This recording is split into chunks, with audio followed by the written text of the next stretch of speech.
নমস্কার বন্ধুরা, আজ আমি আপনাদের অষ্টাঙ্গ যোগ নিয়ে কথা বলবো। অষ্টাঙ্গ মানে হচ্ছে ৮টি অঙ্গ বা ধাপ। মহর্ষি পতঞ্জলি বলেছিলেন, যোগে সফল হতে গেলে এই ৮টি সিঁড়ি বেয়ে আমাদেরকে ওপরে উঠতে হবে। আমরা সাধারণত সরাসরি ৩ নম্বর সিঁড়ি অর্থাৎ আসন নিয়ে আমরা মাথা ঘামাই, কিন্তু এর আগে দুটো খুব জরুরি ধাপ আছে, যম আর নিয়ম। এগুলি না মেনে আসন করলে কোনো সুফল পাওয়া যায় না। যম হলো আমাদের সামাজিক আচরণ। এর 5টি ভাগ আছে। 1 নম্বর অহিংসা, মানে কাউকে মনে বা কাজের মাধ্যমে কষ্ট না দেওয়া। আর 2 নম্বর হলো সত্য, সব সময় সত্যের পথে চলা। 3 নম্বর হচ্ছে অস্তেয়, মানে চুরি না করা। আর 4 নম্বর হলো ব্রহ্মচর্য, নিজের ইন্দ্রিয় নিয়ন্ত্রণে রাখা। আর 5 নম্বর হচ্ছে অপরিগ্রহ,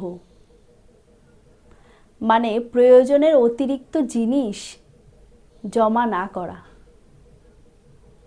সোজা কথায় আমরা বাইরের জগতের সাথে কেমন ব্যবহার করব সেটাই হলো যম। এর পরের ধাপ হলো নিয়ম।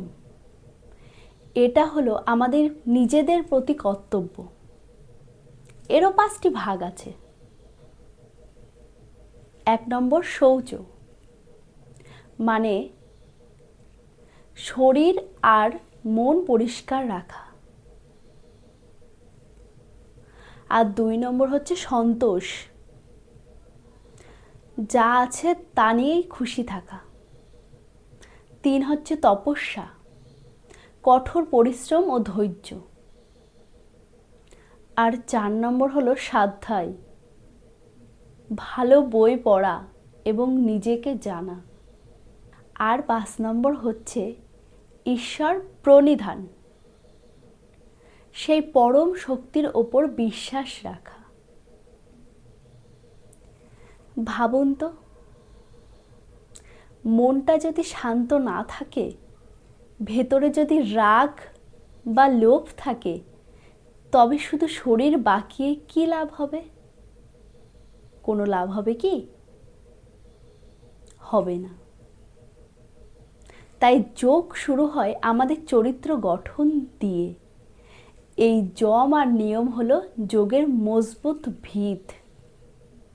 পরিশেষে বলা যায়, যম আর নিয়ম আমাদের একজন ভালো মানুষ হিসেবে গড়ে তোলে। এই ভিতটা যতটা শক্ত হবে, যোগচর্চায় আপনি তত দ্রুত এগিয়ে যেতে পারবেন। পরের ভিডিওতে আমরা আসন আর প্রাণায়াম নিয়ে কথা বলবো। সুস্থ থাকুন। নমস্কার।